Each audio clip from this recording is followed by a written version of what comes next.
Assalamualaikum warahmatullahi wabarakatuh. Wilujeng patepang Dewi sareng Mang Augustin. Palamitra anu dipihormat dina denget ayeuna sim kuring Mang Augustin masih medar dongeng dina carios Si Geot, Yasana, Kang Heri Supriyadi. Pihatur reubu nuhun oge ka asadayana anu parantos berkontribusi like, komen, subscribe sareng share channel Dongeng Mang Augustin. Nyangga keun carios nyambung, mugi tiasa ngahibur, nyandak pelajaran, oge nyandak mangpaat saseurna.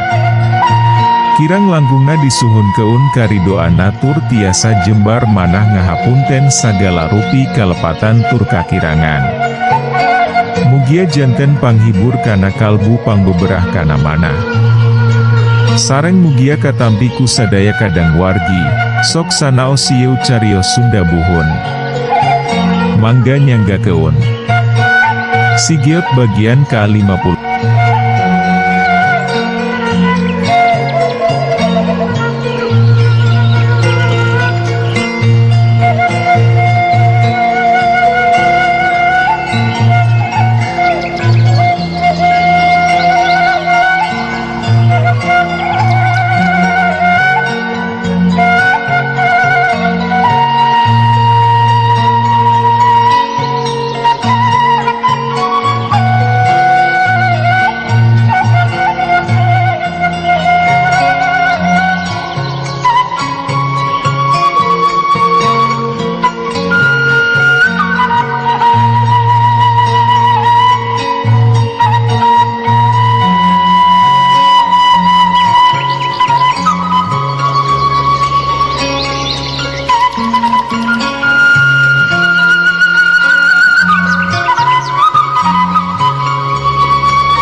Salapan. Bubuhan masih keneh aya di wewengkon Walanggeni, dina waktu teupati lila oge nyimawar ireng geus nepi Dewi ka hareu peun wangunan imahna. Wer, jelek. Nyimawar ireng robah wujud jadi jirim awewe anu sasari. Red ka tepas imah, si Suta maah geus teu kasampak. Kojengkang, kalacat, nyimawar ireng hanjat ka eta tepas, sarta kebat muru ka jero imah. Di patengahan, kasampak Cenengsih keur ngayehyek di juru rongahan. Kunaon ari maneh, Nengsih? Nyimawar ireng kurang kerung neuteuk badegana. Itu, Nyai. Cenengsih sigan rusieun, sarta teu puguh nu ditunjukna. Sing balik atuh ari ngomong teh. Itu si Suta ngadahar kelenci atah di pipir. Hihihihaha. Ngadenge kitu teh ari nyimawar ireng maah malah seu-seurian. Iya Nengsih. Memang nu kararitu kadaharan si Suta maah. Jadi, teu kudu hese capek nyayagi keun keurdaharna, keun wisina neangan sorangan, da diberi sangu atawa asakan maah moal di dahar. Bangsa naon atuh eta teh, Nyai? Garila abdi mah ninggalna oge. Teu kungsi nembalan, budak giru bae nyimawar ireng maah muru ka pipir imah. Barang serok, kasampak si Suta keur ngalemetan getih anu lamokot dina ramo-ramo leung-leuna. Hihihaha, lapar maneh teh, Suta? Nyimawar ireng ngojengkang ngadiu keutan. Nyai. Hampura teu diagehan, da kawer sati. Hihihaha, heuh keun bae.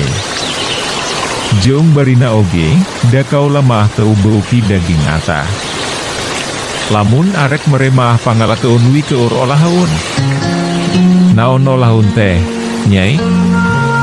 Teu nyaho istilah popolah-popolah acan sigana teh si Sutamaah, da salila jeung kolotna oge tiba ngadaharan daging atah.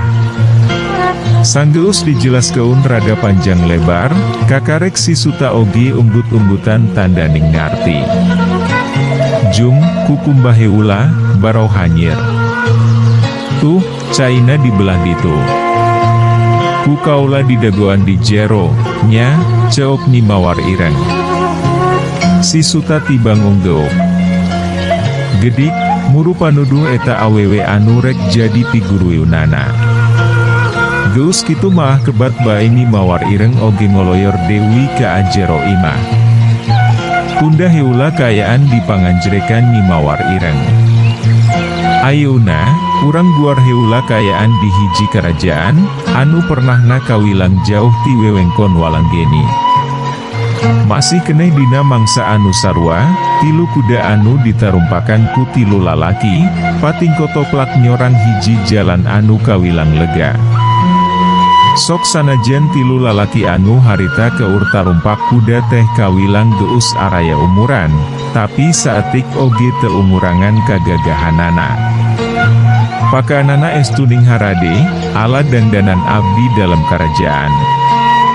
Teu lila antarana, beras, tilu kuda rasup ka alun-alun.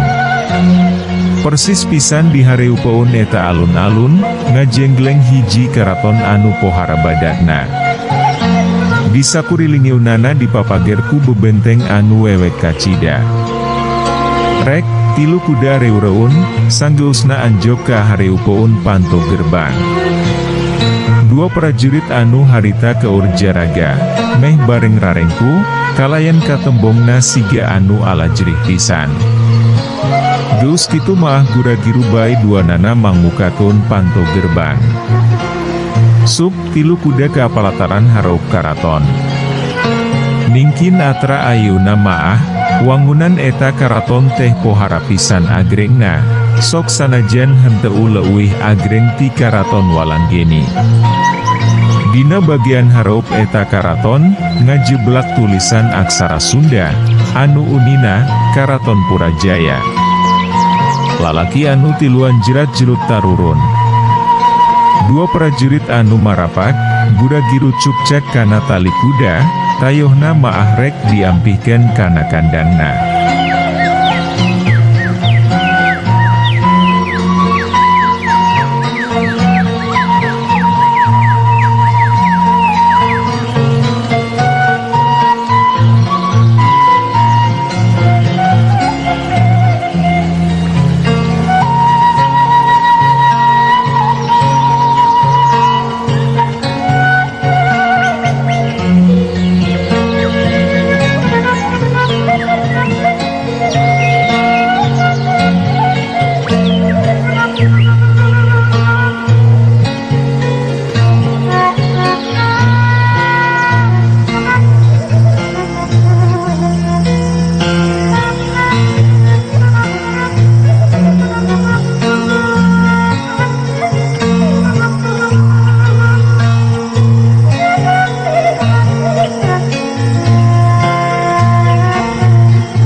Geus kitu mah kebat bae anu tiluan arasup ka ajero karaton.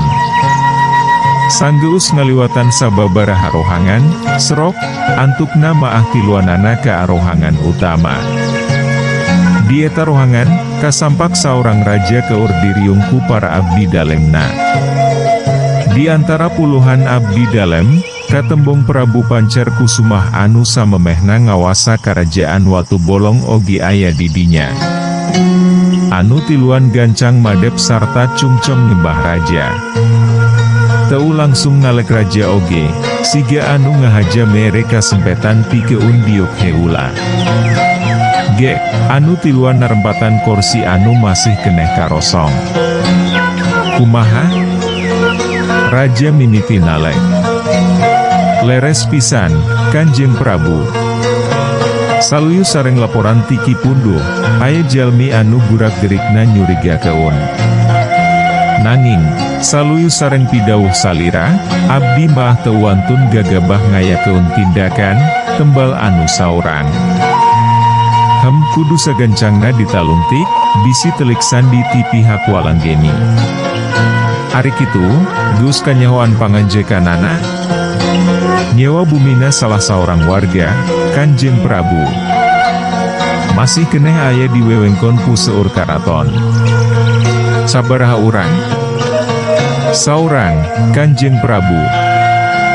Numut keun panalungtikan ki punduh maah, saurna eta jalmi teh kantos nanaroskeun perkawis Panglima Naga sagala. Tatanya perkara Panglima Naga. Eta raja nepi ka pohara pisan ngagebekna. Leres pisan, Kanjeng Prabu. Lain raja wungkul anu ketembongna nepi ka ngagebek mangsa ngadenge jawaban ti eta abdi dalem teh, dalah Prabu Pancerkusumah jeung anu sejenna oge sarua ngararenjagna. Naon atuh sabenerna anu jadi tujuan utama eta jelema teh? Kitanggul sewu, gancang talungtik. Lamun geus buktieun eta jelema teh salaku telik sandi ti pihak Walanggeni, mangka cerek sarta bawa ka kaula. Eta raja ngareret ka saurang aki-aki, anu basa tih ulah milu makalangan di medan perang jeung pihak Watu Bolong. Unjuk sumangga, Kanjeng Prabu. Kitanggul sewu haget nyanggupan. Red, Kitanggul sewu ka salah seorang abdi dalam anu samemehna nepi keun laporan. Anu diretna tibang unggeuk tandaning surti. Sanggeus pati ngeracong nyembah heula ka rajana maah, harita keneh duanana pating laleos ninggal keun eta rohangan. Kinten-kintena, naon atuh janten tujuan eta jalmi teh, nya? Hiji lalaki anu mamake makuta leutik, anu tayohna maah minangka patih di eta karaton, niuteup ajrih ka anu jadi rajana. Sidik kaula oge tacan ngarti. Tapi, rupina maah perkawis uga teh ramalan, Ki Agiung laya teh tos bade tumiba, sareng parantos kaambeu ku juru nujum ti pihak Walanggeni. Prabu Pancerkusumah gancang nilengkeung ngedalkeun pamanggihna. Eta pisan saleresna maah anu ngolebat dina emutan abdi oge, Kanjeng Prabu. Nanging, naha leres kitu perkawis uga Ki Agiung laya teh baris kajantenan dina waktos ayeuna. Sok sanajan pangkat raja anu ngawasa eta wewengkon, tapi ari Prabu Pancerkusumah maah eta raja teh teu leupas make basa anu hade, sarta tetep ngabasakeun Kanjeng Prabu.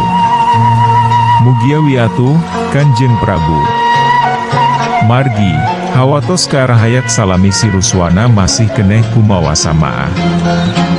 Leres pisan.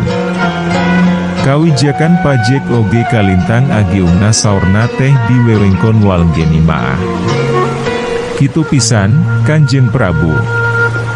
Saraka deui, lami-lami maah hiu kerajaan oge baris di kawasa. Perkawis eta maah pasti, da parantos aya wartosna ti telik sandi urang oge. Saurna, siruswana nuju sibuk ngempelkeun kakiatan pasukan goib kanggo ngagempur hiu kerajaan. Wangkongan di eta rohangan lumangsung kalayan pohara pisan uplekna. Dina mangsa anu sarua, ari Kitanggul sewu jeung salah saurang abdi dalam anu marengan dirina maah, harita teh keur jujurelatan sarta geus ngaliwatan alun-alun kerajaan. Henteu tarumpak kuda, teuing ngahaja sugan. Teu lila antarana, srok duanana ka hiji pilemburan, anu masih keneh kaasup kana wewengkon puseur karajaan. Pleduk jelegedek. Di patempatan anu kira-kira eueuh warga anu nempoeun, sanggeus aya haseup bodas heula teh, dumadakan Kitanggul Sewu robah pakean jeung dedeganana. Anu satadina make papakeannya ca sing sarwa bodas, ayeuna maah jadi pakean beleltur semu kucel, sok sanajan kelirna maah angger sarua. Dedek jeung rupaanana oge teu robah sagemblengna, angger bae masih dina wujud aki-aki.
Pedah, ari ayeuna maah jadi kurang cahyaan katempona teh, janggot anu satadina kawilang panjang oge teuing kaamana. Dedegan Kitanggul Sewu dina mangsa harita, teu jauh beda jeung kalobaanana aki-aki dina zaman harita. Abdi dalem anu marenganana, teu kungsi ngajenghok mangsa Kitanggul Sewu robah dedegan teh, datayohna maah lain kakara harita nempo kajadian anu sarupa kitu. Jumti heula, kaula rek nuturkeun ti tukang. Beretanda wisopama geus aya di hareukeun imahna maah. Kitanggul Sewu ngareret ka anu marengan dirina. Sanggeus unggeuk, gedik, eta abdi dalem ngalengkah keun sukuna. Teu langsung nutur keun, pikeun sakedapan Kitanggul Sewu tiba ngajengjen bari nempo keun. Sanggeus jarakna rada anggang, kakarek Kitanggul Sewu ngalengkah keun sukuna. Henteu nyanda kuda, Raden, tanya salah saurang awewe tengah tuuh, mangsa pasanggrok jeung abdi dalem. Tangtuna oge kalayan sikep awak anu pohara pisan rengkuhna. Henteu, ngahajawi hayang leuleumpangan. Mani kersaan. Abdi dalem tibang imut, sarta anu saterusna maah ngaleos neruskeun deui lengkahna. Sok sanajan nalek bari jeungan saukur basa-basi, ari mangsa pasanggrok jeung Kitanggul Sewu maah henteu nepi ka rengkuh eta awewe teh, da samarukna maah lain keur adu harupan jeung salah saurang gegeden karajaan. Unggal warga anu pasanggrok, sikepna teh teu jauh deu beda, ka Kitanggul Sewu maah biasa bae. Henteu cara ka abdi dalam nepi ka atau sirikna dodongkoan siga anu ala jerih pisan. Sanggeus lumampah lumayan lila, rek, abdi dalam ngeureun keun heula lengkahna, mangsa aya saurang lalaki anu rengkuh mere panghormat ti tepas hiji imah. Tetela eta lalaki teh tayalian si Ujat. Abdi dalam tibang males ku imut. Red kaki tanggul sewu. Anu diretna gancang unggul. Geus kitu mah kebat bae eta abdi dalam ngagedik Dewi, dian teur ku paniu teup si Ujat, nepi ka angilesna dina palebah pengkolan. Saleosna abdi dalam anu samemehna marengan dirina, kalayan katembongna siga anu geus rerempo, ki tanggul sewu nikreuh Dewi nerus keun lengkahna. Jelema eta geuning, gerentesna ki tanggul sewu, mangsa geus sidik kana rupa si Ujat. Apalun keneh kana beungeut si Ujat sigana maah ki tanggul sewu teh, da kungsi nempoan basa di medan perang. Sok sanajan ayeuna maah dandananan si Ujat teh teu jauh beda jeung kalolobaanana rahayat dina umumna. Ari si Ujatna maah siga anu teu wawoheun satik oge mangsa paadu teu teup jeung dedegan eta aki-aki teh. Keur naon, Jang, celengkeungna ki tanggul sewu ti peuntas seumburuan. Nuju ngadawongwi, Ki. Oh, boga cai tiis teu, Jang. Asahana ang pisan aki maah hiu teh. Aya, Ki. Mangga atuh linggi heula. Da memang maksud anu utamana hayang diaku, ki tanggul sewu oge gura-giru bae nyampaur keun, kalayan nembong keun kabungah dina paroman beungeutna. Bade dilebet atanapi bade ngantosan di dieu, tanya si Ujat, sanggeusna ki tanggul sewu ngajanteng di hareu keun tepas. Di dieui, Jang genah untiis. Oh mangga tuh antosan sakedap. Sanggeus ngomong kituna teh gura-giru bae si Ujat maah ngoloyor ka ajero imah.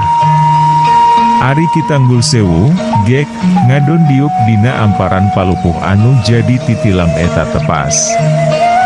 Teupati lila antarana, si Ujat geus ngurunung Dewi. Song, nikeun bekong ka ki tanggul sewu. Kalayan katembongna siga nuwun nimat pisan, ki tanggul sewu langsung ngalegup cai nepi ka ambeakna.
Sajeroning diukna teh ari si Ujat maah tibang nempo keun. Ah, seger. Ae, ka marana anak jong pamajikan, jang geuning teu katampo. Kitangul sewu api-api teu nyaho. Nyalira abdi maah, ki. Nembe kamari ngalih ka adieuna oge. Oh, ari kitu, ti lembur mana asal teh? Ti Marga Mukti.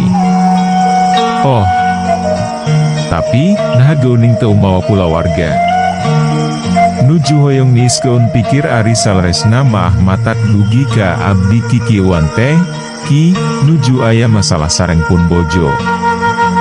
Siga anu geus nyiapkeun jawaban ti anggalna, si Ujat maah estuning lancar pisan dina mangsa nembalanana teh. Kitanggul sewu tibang unggut-unggutan, kalayan henteu kungsi mere kamandang atawa nepikeun papaga, perkara kudu kumaha carana dina raraga ngarumah tangga. Hem, dupi akibade keamanah, asli ti lembur yeu. Si Ujat guragiru mengkolkeun wangkongan. Belah luhur lembur aki maah, diukeut ka karaton pisan. Hem, kantos tepang sareng Prabu Purwita tuh panginten, nya, ki. Nya komowi atu. Ari kitu, si Sujang Caan kungsi panggih. Teu acan, ki. Nembe nguping jenenganana wiwungkul. Raja anu wijaksana sareng nikanyaah ka rahayatna saurna maah anjeunna teh, nya. Kekeker nahabet ngomong kitu. Kapanan Margawani oge masih keneh kaasup wewengkon Purajaya, piraku teu ngasaan kanyaah tina kawijakan Prabu Purwita. Heu. Hem, muhun, ki, raoseun dipingpin ku anjeunna maah. Si Ujat semu bulaham belehem. Har, arinya neh. Tibang ngerengeh si Ujat maah mangsa Kitanggul sewu ngomong kitu teh. Tetela gue ning, pamiarsa, ngaran raja anu ngawasa kerajaan Purajaya teh, ngaranna Prabu Purwita. Eu, dupi di eta karaton, leres eta teh aya gegeden anu nelah Panglima Naga. Panglima Naga. Kakarek ngadenge ayeuna aki maah, jang. Berarti wadul panginten anu ngadugikeun wartos perkawis eta ka abdi teh. Bejeti saha kitu? Ah, mung ti rencangan heureu, ki. Oh, lain ti si Ruswana. Gebek. Nepi ka pohara ngarenjagna si Ujat maah mangsa aki-aki anu harita keur disanghareupanana ngomong kitu teh. Hahaha, aing maah geus nyaho, yen sia teh telik sandi utusan Walanggeni. Dina tungtung kecapna, dedegan Kitanggul sewu dumadakan robah Dewi kana wujud aslina. Atuh puguh wisi Ujat oge mingkin ngarenjak Dewi bae, da memang langsung inget kana dedegan eta aki-aki teh. Hahaha, kunaon bet molohok kitu? Eu. Hem, eu. Gajleng, jorelat, jeleng. Teu kungsi loba mikir Dewi, harita keneh si Ujat ngagajleng, sarta anu saterusna mah jojorelatan ninggalkeun eta patempatan. Siga anu ngahaja, Kitanggul sewu maah teu langsung mudag, malah surangah serengeh sorangan bari neu teu ka apa lebah ngilesna eta lalaki, anu cikeneh diajak ngawangkong ku dirina. Ari si Ujat, harita teh terus bae jojorelatan, kalayan dina gerakan anu mingkin lila mingkin cepat pisan. Matak teu heran, dina waktu anu teu lila-lila oge, si Ujat geus anjog Dewi wates pilemburan. Sajeroning jojorelatanana, si Ujat mah sok rada kurang kerung, sabab tetela, sang geusna sababaraha kali biliukan teh taya anu ngudag ka adirina. Kajurung kurasa kapanasaran, antukna maah si Ujat ngarandeg heula. Red, ka apalbah jalan anu geus kaliwatan ku dirina. Taya sasaha, anu hartina taya anu ngudag ka adirina. Aneh naha teu ngayakeun tindakan eta aki-aki 17-an teh, gerendeng nasi Ujat. 7 mulut, Lain 17-an. Gebek. Nepi ka pohara ngarenjak ngasi ujat maah mangsa ngadenge eta sora anu persis pisan ti tukang ngeun dirina teh. Gancang bae malikeun awak. Siga anu teu percaya kana teh tempoanana, pikeun sakedapan maah si ujat tibang molohok neu teup ki Tanggul Sewu, anu tetela geus ngajanteng di hareup peunana. Waktosna seet. Caat hanca. Urang simpen di handeuleum si umparagi nyokot ninggal keun, enjing urang sampeur Dewi, hapunten palamitra kanggo nyumangetken sim kuring, Mang Augustin ngadongeng teh, nuhun keun di subscribe, di like sareng di komen, atanapi di share manawi masih aya keneh nu resepeun kana dongeng, supados teu kakantun carios salajeungna. Mangga permios. Anu gereulis karasep anu hoyong carita kisah kasih dinamika romantis remaja. Mangga dangukeun carios nyambung bentang pasantren. Nu tos sarpuh gengadangu carios ieu maah bakal kabawa asa Ngora Dewi. Kangge nu resep cerita silat. Mangga dangukeun Amjar lawan Raja Bangsat sareng Rawarontek di channel YouTube Mang Augustin.